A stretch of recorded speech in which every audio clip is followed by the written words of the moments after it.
കലോത്സവത്തിൽ മാറ്റുരയ്ക്കാൻ 90ഓളം വിദ്യാർത്ഥികളുമായി എത്തി പരിശീലകൻ സജാദ് വടകര.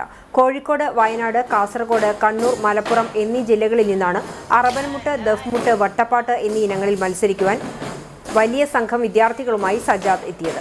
കഴിഞ്ഞ 17 വർഷമായി സജാദ് കലോത്സവ രംഗത്ത് സജീവമാണ്. അറബനമുട്ടിൽ 9 സംഘങ്ങളാണ് സജാദിന്റെ ശിക്ഷണത്തിലെത്തിയത്. ഉപജില്ല, ജില്ലാ തലങ്ങളെ അപേക്ഷിച്ച് സംസ്ഥാന കലോത്സവം അത്ര ബുദ്ധിമുട്ടുള്ളതല്ലെന്നും ജില്ലാ കലോത്സവമാണ് ഏറ്റവും കടുപ്പമേറിയതെന്നും സജാദ് പറഞ്ഞു. അറബനമുട്ടിൽ ഓരോ വർഷവും വ്യത്യസ്തമായ ചുവടുകളും ബൈത്തുകളുമാണ് കാണികളെ ആകർഷിക്കുന്നതെന്നും അദ്ദേഹം കൂട്ടിച്ചേർത്തു.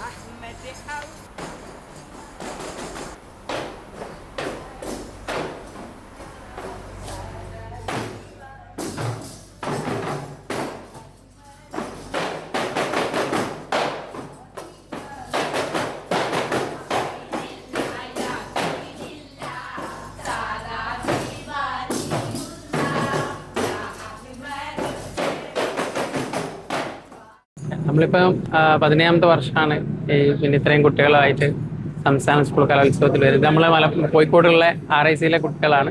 ഈ വർഷം നമുക്ക് 90 കുട്ടികളുണ്ട്. അപ്പോൾ ഇവര് വർഷം പിന്നെ തുടർച്ചയായിട്ട് RIC ഇപ്പോൾ 6 തവണയായിട്ട് വരുന്നുണ്ട്.